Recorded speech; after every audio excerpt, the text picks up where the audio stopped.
I totally forgot that doll was there, and then I just caught a glimpse of her in the reflection of the camera, and that almost scared me to death. Fun. What's up, Rat Fam? Today we are exploring some Easter eggs, some secrets, some things you may have missed but should totally know, because once you know it, it makes you appreciate the show more. So today we are going to be exploring the things we might have missed in the chilling adventures of Sabrina. And if you haven't watched that Netflix series, highly recommend, love it. I grew up watching Sabrina the Teenage Witch, and while this show is based off of like the similar characters, it is completely different. Anyways, let's get to it. Miss Wardwell is the alias of Madam Satan on the series. The name Wardwell can be associated with Samuel Wardwell, one of the few men who were accused of witchcraft during the Salem witch trials and executed. See, it's like little tidbits like this that it just really shows how much went into like the planning and the writing of a show or movie. And I really appreciate things like this because I didn't know that, and now I learned something. That is fascinating. And the Salem witch trials are just a very dark, sad, mind-boggling point in American history. Susie's last name is Putnam. Putnam is also the last name of family who played a prominent role in the Salem witch trials. Thomas Putnam was one of the major accusers during this time, and his daughter was as well. So Susie then comes from a family that's related to what happened in Salem during the witch trial. So it's interesting to find out like how this will affect her character going forward. Harvey Keitel's crop top number 10 shirt and headphones are an homage to Nightmare on Elm Street. Johnny Depp's character Glenn in Nightmare on Elm Street wears a similar shirt and headphones when he falls asleep in the movie. That's so funny because like when you see this scene you think, no, crop tops are in. Okay. Finding a shirt that's not a crop top in stores right now is actually really challenging. You know, the whole show has like this whole retro modern vibe, like where you can tell they're purposely mix matching times. So like I always wondered, did they purposely do like the mix of new and old so that they can more freely pay homage to these horror movies? Or is it because it allows a more gothic feel, which is inevitably like it's just like creepy? For Christmas I got a Jason and Freddy Krueger necklace set, but it'd be really fitting if I was wearing the Freddy Krueger one right now. During Uncle Jesse's exorcism, which is reminiscent of The Exorcist, the witches reference multiple real-life people and goddesses. I did not catch that. When he was spouting his nonsense, I did not think that anything he was saying was pertaining to really anything. I just thought it was just speaking in tongues. It was just gibberish. It was just to be creepy.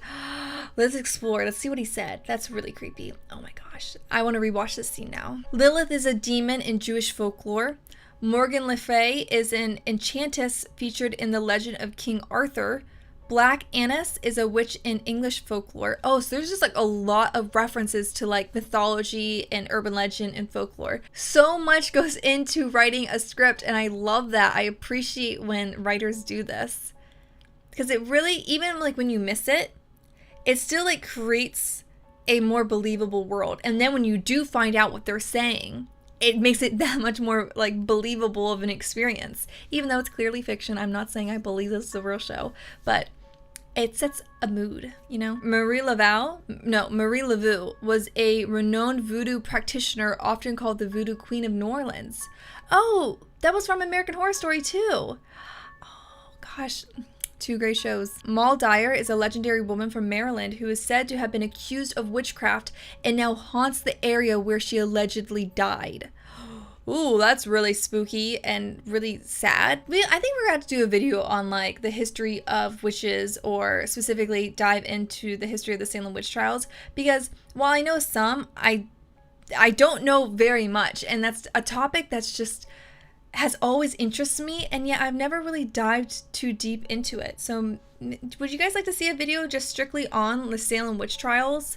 And if you would, let me know down in the comments. When Lady Blackwood makes Sabrina sing a verse in choir class, she actually is singing "I'll Never Say Never to Always," a song by infamous cult leader Charles Manson. That is dark. That makes that scene so much creepier, because like there's something I find just so unsettling about hearing like choir music. I don't know what it is, man. It just gives me the heebie-jeebies. I don't care if you're singing a gorgeous, beautiful song and your voice sounds like it's from the heavens. There's just something about it that I just find so unnerving. It gives me goosebumps. It makes me think of chilling things. I don't know. Am I the only one like that? I can't be the only one like that. Like, it's creepy, right? But now knowing that that's a song written by Charles Manson, ooh, wow, that, I mean, I guess they do worship Satan, so kind of makes sense. Makes a lot of sense, actually. That just makes it so much creepier. I want to go back and rewatch this show now. Apparently, the shoes on the wall outside of Zelda and Hilda's room all belong to Zelda. Every time Zelda casts a hex on someone, she binds the magic to a shoe and places it on the wall. As long as the shoe is stuck there, the person remains hexed. Now, how did someone come across that? Like, that had to have been, like, verified, right, by a writer or somebody that worked on the show, unless that is a common practice among, like, people that hex people. You know, I guess I'm very ignorant on this whole subject matter of witchcraft, and I don't want to be anymore. I want to look more into this stuff, because if that is something someone just knew from reading about, I want to have that information to be able to, like, catch more things with season 2. The Academy of Unseen Arts is housed in the abandoned Gahanna station. Gahanna means a place of extreme torment or suffering. In what language? Why would you need a word like that? Maybe it's like Latin. It's probably Latin. They speak Latin in the show, right? So that makes sense. I think that's also what the show does so well. I'm just like fangirling over the show. I really like the show, if you didn't know. Every scene felt so dark and creepy. Like, even when it was just normal family drama and nothing really paranormal or creepy was happening, the set designs were always so amazing. And I was wondering when watching it if it felt so real because these are real places and not sets. Does anyone else notice that? The crucifix over Miss Wardwell's fireplace turns upside down once she becomes Madam Satan. Oh my gosh, I didn't know. No, I didn't notice that. There was a scene when another cross turned upside down, and I did notice that one, but I didn't notice this, unless I did. Is this the scene I'm thinking of?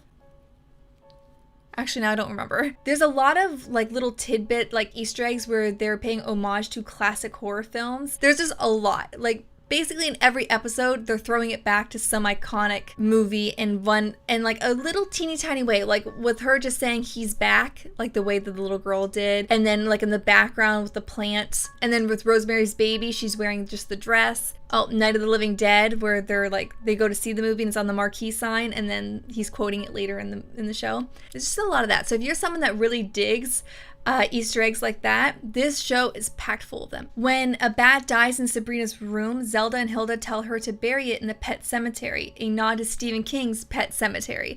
See, just things like that, which Pet Sematary I watched that as a kid, and that is such a creepy movie, and I actually had plans this Halloween season to rewatch it, and I never did, and now this reminded me of it, and now I need to rewatch it, as well as I need to rewatch the series. And that were just some of the things you may have missed when watching The Chilling Adventures of Sabrina. Let me know if you want to see more Easter egg hidden secrets of shows or movies, and if so, which ones. And it might be made into a video in the future. I was gonna say a movie. It's not gonna be made into a movie, but it will possibly be made into a video. And until next time, keep it the radness, and I'll see you guys real soon. Bye!